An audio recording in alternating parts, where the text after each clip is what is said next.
منسوب ہے، جیسا کہ میں نے بتایا تھا کہ شیخ مجدد الفسادی رحمۃ اللہ علیہ انہوں نے مثال دی کہ اگر آپ ایک لاٹھی لے لیں اور اس کے ایک سرے پر کپڑا باندھ کر اس میں مٹی کا تیل ڈال کر اس میں آگ لگا دیں تو ایک شعلہ جوالہ آپ کے پاس ہے. اب اس لاٹھی کو تیزی سے حرکت دیجیے تو آپ کو ایک آتشی دائرہ نظر آئے گا. آنکھ دیکھ رہی ہے کہ دائرہ ہے، آگ کا دائرہ ہے، حالانکہ آپ کو معلوم ہے دائرہ نہیں ہے، وہ تو ایک ہی شعلہ جوالہ ہے. لو شمع حقیقت کی اپنی ہی جگہ پر ہے، فانوس کی گردش سے کیا کیا نظر آتا ہے. تو یہ دوسرا درجہ ہے.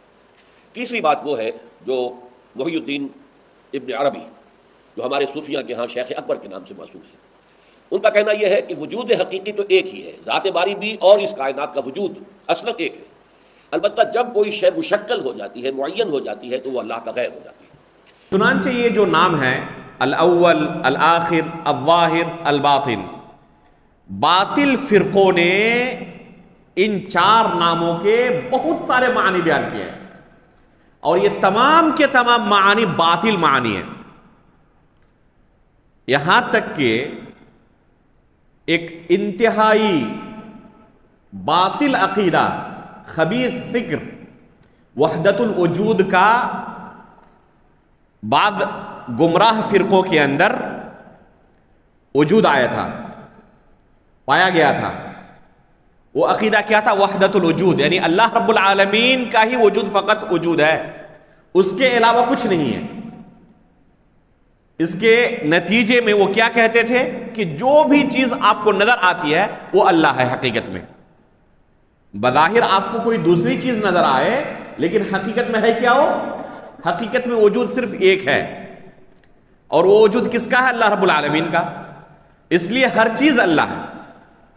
یہ بھی اللہ ہے، یہ بھی اللہ ہے، آپ بھی اللہ ہیں، ہم بھی اللہ ہیں. عابد اور معبود سب ایک ہی ہیں. عبادت کرنے والا انسان اور جس کی عبادت کی جا رہی ہے اس میں کوئی فرق نہیں ہے، سب اللہ ہے. نعوذ باللہ من ذالک. سلف صالحین نے بیان کیا ہے کہ اس سے خبیث اور باطل عقیدہ شاید کہ اس روئے زمین پر کوئی نہیں آیا تھا. اتنا خبیث اور باطل عقیدہ تھا. یہاں تک کہ وہ کہتے تھے کہ پیشاب و پاخانہ اور حلوے کے درمیان کوئی فرق نہیں ہے، وہ ایک ہی ہے. آپ کو بظاہر فرق نظر آ رہا ہے. افسوس کی بات ہے کہ آج ہمارے بر صغیر کے اندر بھی ہمارے نوجوان جن بعض اسکالرز کو فالو کرتے ہیں وہ بھی اس طرح کے باطل عقائد کی نشر و اشاعت کرتے ہیں. ان میں سے ایک مشہور نام ڈاکٹر اسرار صاحب کا ہے.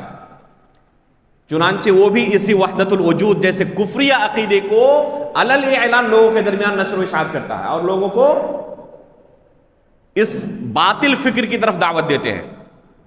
چنانچہ اس کی مثال پیش کرتے ہوئے کہتے ہیں کہ جیسے آپ کوئی لکڑی لیں اور اس کے سرے میں آگ لگا دیں اور اسے تیز دائرے کی شکل میں گھمائیں، آپ کو کیا نظر آئے گا؟ کہ کوئی آگ کا دائرہ ہے وہاں پر، اور پھر اس لکڑی کو روک لیں تو دائرہ ختم ہو گیا. تو جو چیز بظاہر آپ کو نظر آ رہی تھی حقیقت میں وہ چیز تھی نہیں. مثال دے کر سمجھا رہے ہیں. اس سے لازم آیا کہ جو بھی چیز ہمیں نظر آ رہی ہے حقیقت میں کچھ نہیں ہے، حقیقت میں صرف اللہ کی ہی ذات ہے، اور تمام کی تمام چیزیں وہ اللہ رب العالمین کا ایک مظہر ہے.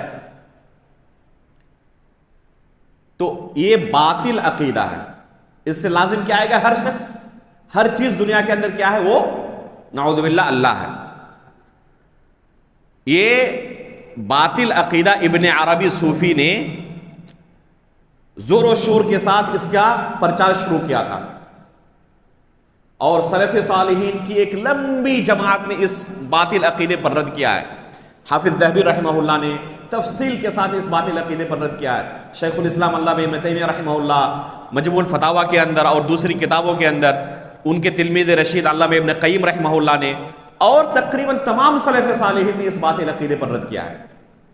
اس آیت سے، جو آیت آپ کے سامنے ابھی پیش کی گئی، هو الاول والآخر والظاہر والباطن، ڈاکٹر اسرار احمد صاحب اس آیت کے بارے میں کہتے ہیں کہ یہ آیت وحدت الوجود کے لیے نص قطعی ہے.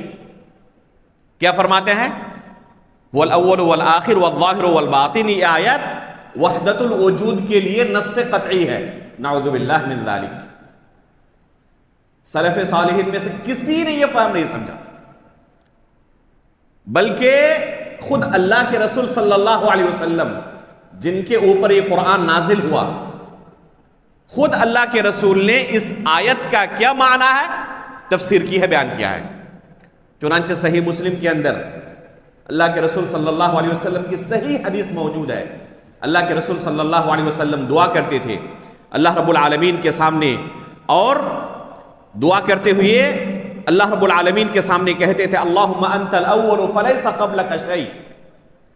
دیکھیں خود اللہ کے رسول صلی اللہ علیہ وسلم اس کی تفسیر کر رہے ہیں کہ اول کا کیا معنی ہے.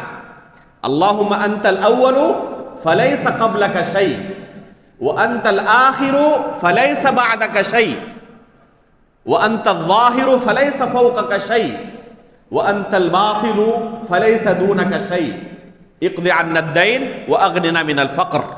یہ اللہ کے رسول صلی اللہ علیہ وسلم کی دعاؤں میں سے بہت ہی پیاری دعا ہے.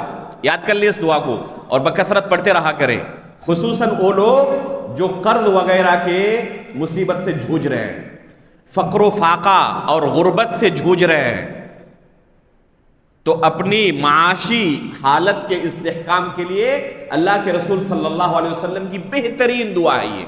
اللہم انت الاول فلیس قبلک شیء وانت الآخر فلیس بعدک شیء وانت الظاہر فلیس فوقک شیء وانت الباطن فلیس دونک شیء اقض عنا الدین واغننا من الفقر. ان تمام ناموں کا واسطہ دینے کے بعد اللہ کے رسول آخر میں اللہ رب العالمین سے دعا کرتے ہیں کہ اے اللہ تو ہمارے اوپر جو قرض ہے، جس